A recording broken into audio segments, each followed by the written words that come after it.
back to my channel. Sanita here. What to do? So we are on part 3 of this beginner series. I hope you guys are loving these bite-sized bits of information. Today's video is going to be on concealers, so hope you guys enjoy. Hello, welcome to part 3 of this beginner series. So let's get straight into it. We're on to concealers. So concealers have their uses. They are used for a number of different things: color correcting, highlighting, concealing.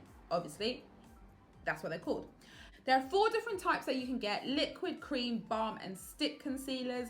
And again, they all have their uses and you can use them for different things. But yeah, let's get into the different types. So let's start with liquid, which again is the most popular, just like foundation. I use a lot of different liquid ones. My go-to ones that I like to use are the Can't Stop Won't Stop from NYX, the e.l.f. Camo Concealer, and I also like the Revolution Conceal and Define Concealer as well.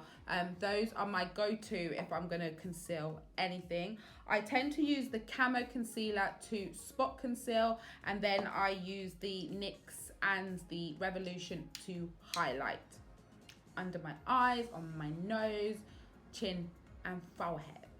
Liquid concealers can be sheer to full coverage, just like their counterparts. So that's really good. And liquid, again, is very versatile. It's good for all skin types, and it's great for covering dark circles, highlighting, and all of that jazz. But mainly on my research, it said that liquid was good for covering up blemishes and sorting out your dark circles under your eyes. You can get 3 different types of liquid and concealer. They come in satin, matte, or radiant formulas. I love a matte look, so I always go for a matte liquid concealer. Some of the top brands that do liquid concealers, you're gonna have your NARS, you're gonna have Makeup Revolution, Uma Beauty. They were the top. They were in the top 20. You've got e.l.f., NYX. Those are the top brands for 2020. I go on to cream. I've never used a cream one, but I've heard NARS has got a really good cream concealer, and it's normally thicker in formula, so it helps with dark circles and blemishes. So that's what cream is good for. And then we go on to the next one. We're going to do balm. So balm concealers, is much more thicker in consistency to the cream, so not as popular. They say that it is perfect for oily skin as well. So yeah, that is it about balm. I don't even know what a balm one is actually. I actually couldn't find any companies that do balm concealers, so I don't actually know where that information is from. So it'd be quite interesting. I might do a little bit more research to see if I can find some companies that do balm. Then we've got color correctors. I'm going to have to read this to you because I want to give you the right information about color correctors. So with color correctors, they've got 5 different ones. So you've got peach. Peach is to helps to neutralize blue and purple shadows on medium skin tones. Then you've got orange/pink, which neutralizes dark spots on dark skin, and then the pink is for fairer skin. Then you've got yellow. Yellow will cover purple dark shadows on olive tan skin. And then you've got green, which helps to hide redness. So if you're fairer in skin tone and you get quite flushed skin, that will help to neutralize and take down that tone for when you apply your foundation. And then you've got lavender and purple will help to conceal and hide yellow hues on the skin. So if you're not feeling a little bit too, you're feeling a little bit maybe hungover, that will help to bring some life back into your skin and help provide a nice base. But also what I found out as well is that you don't actually need all these color correctors. It's not always necessary. If you've got a good foundation will help to cover those problem areas.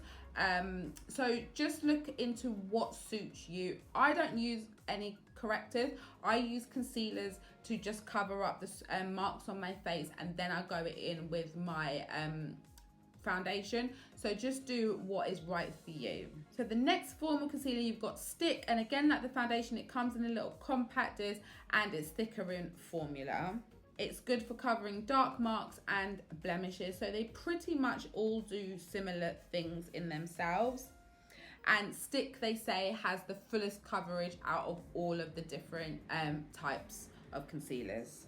And with concealers as well, I don't know, I haven't found any, but they say that it's a bonus if you can find SPF in your concealers. So very, very interesting. So I'm going to pop on some concealer for you guys. I'm going to go in with the Can't Stop, Won't Stop NYX.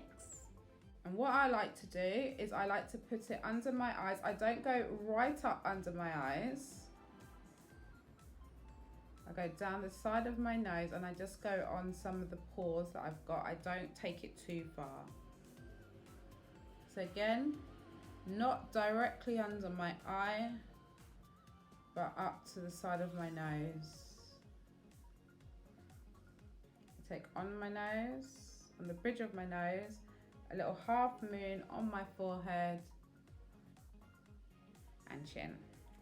A little trick that I have been taught is to let your concealer dry down. I let my under eyes dry down, however, I don't let the other areas dry down. So I'm going to go ahead and blend that out.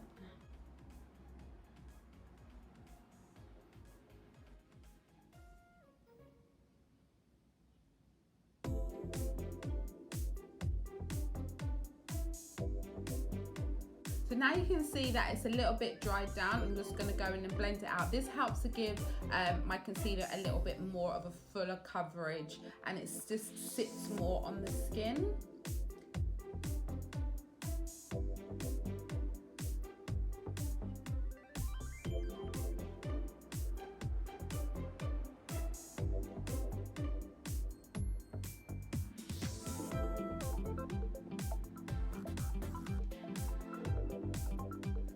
So that's it. That is the concealer on the skin, all nicely blended in, and now it looks a little bit more coverage and highlighted in that area. So what you want to move on to next, which I'm going to take you through now, is setting your makeup. So you've got your foundation on, you've got your concealer on, and now you want to set your foundation and everywhere. So there are two different types of ways that you can set. You can bake and you can obviously set. Those are two different powders, setting powder and baking powder. I am afraid of baking powder, and I have been trying to teach myself how to bake. It's not for everyone, and I am just experimenting, so I rather just set my makeup rather than having to bake and put like a lighter color, a lighter powder on my face. So I tend to just set, and I set with a translucent powder. So I set with the Fenty Beauty one. So its formula is, it's just like, it is literally just like powder, and it's more towards your skin tone. You can get lighter translucent powders, and I think I just prefer translucent powders. But then you've also got your setting powder, and this is a banana powder, so it's more yellow in tone, and other baking powders you can get can be white in tone as well, so that this side, like, it will show your skin underneath. And this, I always seem to find that I just have this. I think I just leave it on for too long.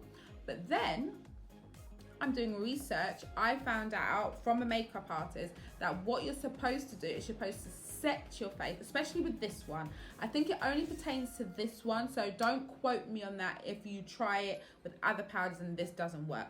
But apparently you're supposed to set your whole face and then go in and bake, and then this will sit much better, because it used to look really dry on the face, and then when I tried it, it was actually really good once I set it first and then use this. And I didn't leave it on for long. I just put it on and then I brushed it off straight away, and yeah, it worked really, really well.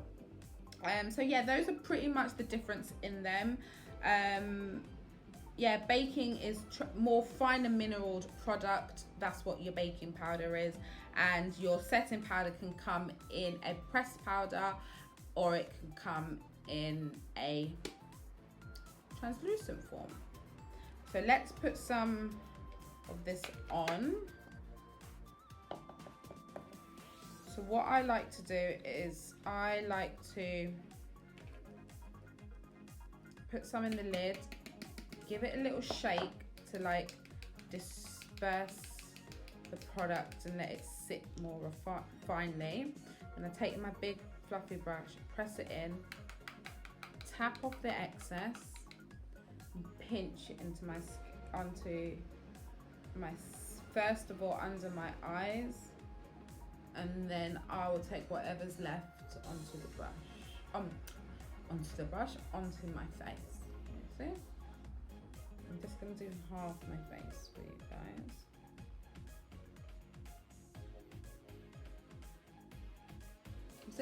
You see the difference? Like, not set and set. It just like brings any shininess down, but I think also because this skin tint is showing through nicely and radiant. So yeah, that's it. And then you might want to just add extra powder into areas that you find